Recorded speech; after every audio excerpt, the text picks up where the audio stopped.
Welcome back to the channel. Remember last week when we talked about this German firm called Wirecard and how these brilliant people scam all these people so much money? How much is that? I forgot. Like 200 over billion euros. So today we will talk about this other man, even smarter at scamming. He's called Manfred Schmieder and founded this company Flowtex. So before we talk about this company itself, right, let's just talk about this person first. You know, there's always this one kid in your class, you know, like secondary school.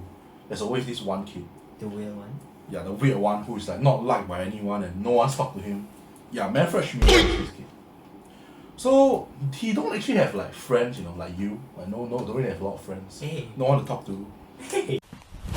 Emotional, damn it! So actually, this gave him this personality, right? That he's constantly looking for others' approval. So this person thought that he got the right idea. So he went to work to get money so he can buy fancy stuff to impress his friend. At what age? At 16. Oh. It's like high school, I think. So, you know, at that point, he actually made quite some money and bought this thing called a moped, which is this like bicycle thing here. Oh. Yeah, so he got like, you know, like quite envious by almost every single one of his friends, and he actually made quite a few of friends. But this is also quite a huge problem because this is why the whole business was a fraud later on. So a brief history. Right? So this person, I don't know, work at automobile shop as a salesperson at 16, and then go on as work as an insurance salesperson later at his friend's dad's company. I mean, that's what I can find out. What to say. So this whole thing, right, this whole Flowtex company came from this idea of this technology called Flowmo that was founded in US in the 1980s. So you know, actually, right, when you are trying to lay like some underground pipeline, right, you have to like dig out the entire part of the road, like boom, everything. Then With a drill, right? yeah, like I mean, you have to dig out the whole area, right? But then now, right, this Flowmo technology suggests that, right, so I can just cut a small hole in the ground, then I put like a pipe down and then drill. So take a look, ah. So this person now just say, oh, I can just put like a small pipe here, go down the ground and then like just duct horizontally through. So I don't have to remove like all the dirt on top. So this one actually quite efficient tech, right? Considering that if it works, it will be quite good. It will be revolutionary for Oh, that but period. it does not work, and I'll explain why later. And so this whole technology is built on this idea. I mean, the company is built on this idea. So after looking at this, right, Manfred Schmieder thought that, oh, what a huge business opportunity. So basically, right, him and this other guy called Klaus Kleiser or something bought this patent from this company. I don't know what the company. The Flowmo tech? Yeah, bought the patent for the tech basically, and started Flowtex company in Germany in 1999. So you know, actually here is quite suspicious in a sense, because as this two person at that point in time, right, basically got nothing, you know. So how they bought it is they actually found investment from the bank. So the bank, dumb enough, actually invested like 20 million mark, which is a currency in Germany, in this company for them to buy the patent, set up a company and stuff. Quite ridiculous, right? 20 million and 2,000 is like, I don't know how much money now. Did they not check the background? Or did they just assume, oh, it's the original business idea? I don't know, like maybe because of the so-called charismatic personality of Manfred Schmieder. Maybe. So everything seems fine now. Like, okay, it's just like a startup that just these two kids have and then think that I'm gonna make some money. But actually, this technology doesn't really work, you see. For cities, you know, underground there's like so many ass pipeline going all the way. So if you just insert one pipe and then just drill like that, right? In Singapore you'll hit like some MRT tunnel. Or if not, you hit like those data cables. Yeah, exactly. So it doesn't actually work. And then this thing, right, you know, I just need to put a harder rock and you can't drill through already. So It's just assuming that the terrain is softer. yeah, exactly. So this technology doesn't work. And the company doesn't actually work. But then, you know, I mean, somehow they managed to make it work later. But the more important issue they face at this time is, right, this Flowmo machinery, quite expensive at the time. I think it's like 1.5 million per pop. Per one tube. No, per like one machine. So the problem is, with 20 million, how many can you buy? I think they bought 10. Yeah. So you can't write that. you can't expand with like all your funding now. So they need to like begin selling what they have first, right? But the problem is, right, if I have such a new technology, right, I don't think a lot of people will trust, right? No, you need to have proof that it works. Yeah, exactly. So if I just bring you this bloody machine as an investor or as a construction company with your like whole set of established things, will you be willing to spend so much money to buy this 1.5 million machine from me and change all your current systems? Of course not. Of course not, right? So right, actually they didn't make any sales. So they are running at a loss for quite some time. So actually now they came out with this brilliant idea. It's called sales and leaseback model. So what does it mean now? You know this thing 1.5 million per piece, right? The machine, expensive, right? So they did this. Instead of them holding this machine, right, they sell it to the bank, you know. So they sell it to the bank, I get the $1.5 million. So now I'm funding, right? But I still use the machine, right? So it's okay. I rent it back from the bank. So I sell it to the bank, I rent it from the bank. So I can still use it, but now the ownership is transferred to the bank. So the bank is holding the majority of risk. But why would the bank even buy these kind of Why? flawed products? I mean, they didn't know it was flawed at that time lah. But I mean, banks wouldn't usually do this kind of thing. You say no. You know, there's this one person sell olive oil or salad oil, scam the bank, say, oh, I have a shit ton of salad oil. You want? Come, I give you. Then the bank legit took out a few $100 million just to invest in one company because they can prove that they have so much salad oil. But actually, that 90% of salad oil is water. Salad oil in the water, right? And the water below. Then I think, oh, all salad oil. So, banks actually do some stupid Would stuff. any Singaporean bank do that though? No lah, not allowed lah. DBS can do this kind of thing. Mm. Singapore government say, hey, what are you doing? Trying to be funny, is it? So actually, right, they did it successfully. They sold all these machines to the bank. But you know the bank not idiot, right? If I don't see a demand, how do I make sure that I can sell this machine somewhere else? Because the underlying principle in this is that if your company cannot work, I still hold the ownership of this machine. So I can essentially sell this machine to other people also. So I can get back my capital. Yeah, but the problem is to have all these things work, I must see the demand in the market for the machine. Right? So I mean this part Smida did it quite well. So they managed to convince like a lot of the construction companies then in Germany to adopt their method. So they actually signed quite a bit of sales. So the bank is like, whoa, fantastic! I can make so much money from this shit. So they bought the machine from him. They gave him the money because you see, I get the machine right. Let's say collect monthly lease. So if they rent it from me, they need to pay me lease, right? So I can get it like free money every month. So Schneider rented it from the bank, and after that he rented it out to the construction company. Yes, that's how it works. So he take more rent from the companies and pay part of the rent he collected to the bank as rent.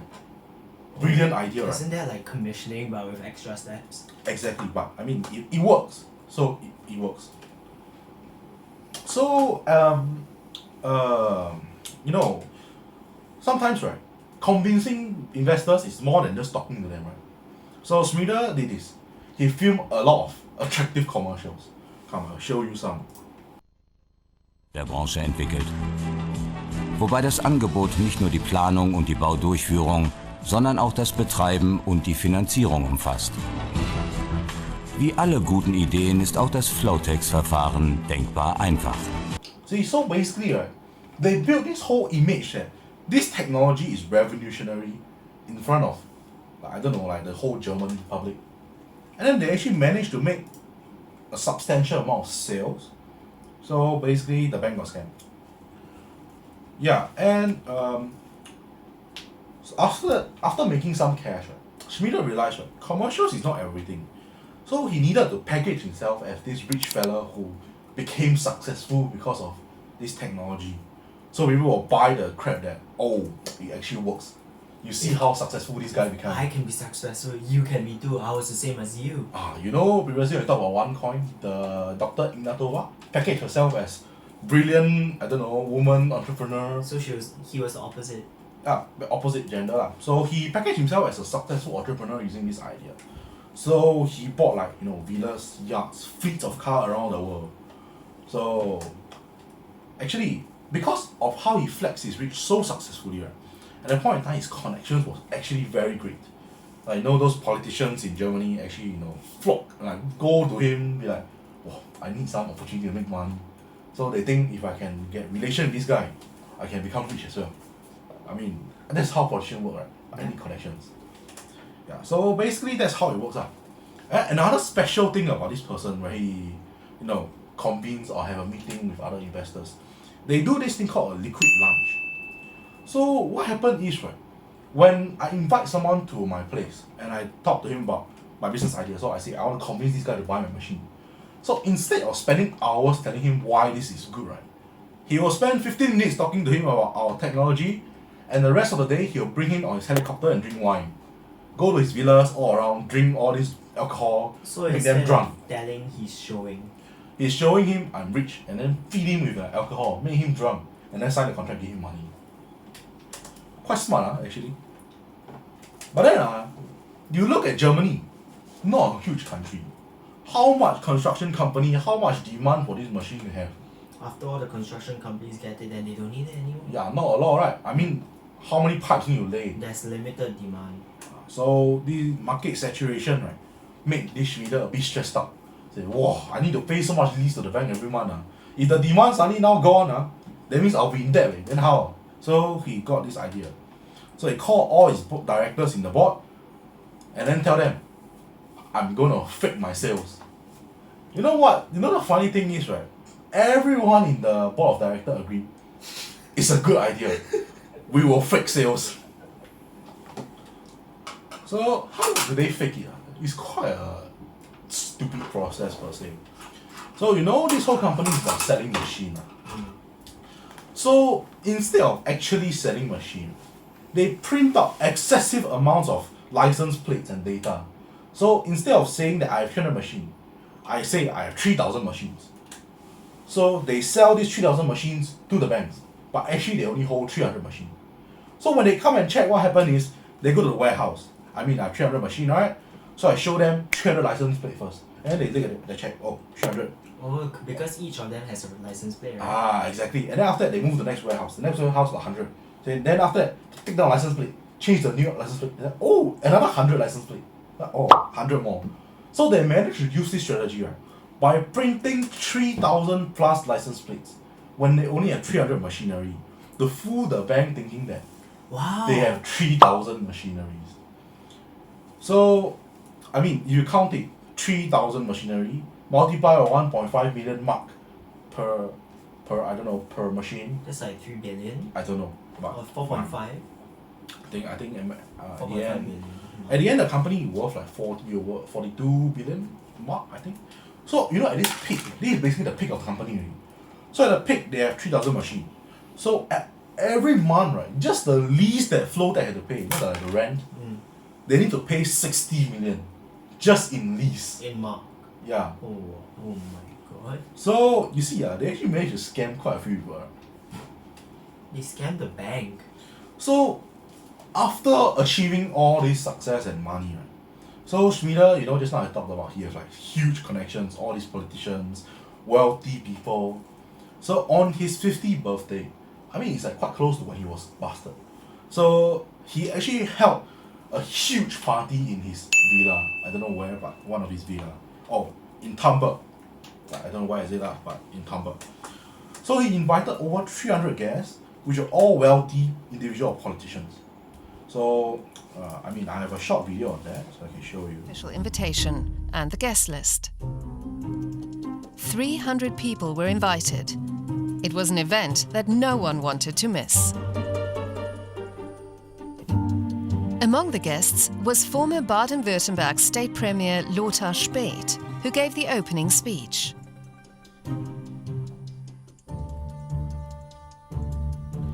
Yeah, so you see, from all this we can tell this person quite successful at this one point. And then he's still not very satisfied with what he have, So this person said, I'm going to buy a bloody airport. An individual owned airport. Yes, he want to buy an airport. So now let me talk about how he purchased this airport, Baden Airport. So, Schmieder just talked about connections. So, one of his person that he know, right, managed to convince the government that him buying the airport is beneficial to the company, to the country. Say, since this airport, it's a used military airport that is not in use now. So he say, oh, when this guy buys it, he's going to change it into a domestic airport that can be used. Generate economic opportunity. Good for the country.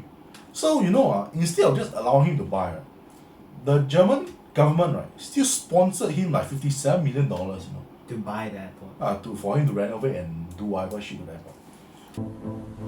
Schmieder also started building a new Flowtex headquarters complex at the airfield. Leading politicians attended the groundbreaking ceremony, including the state premier at the time, Erwin Teufel. The guests were impressed with his model of the proposed new facility.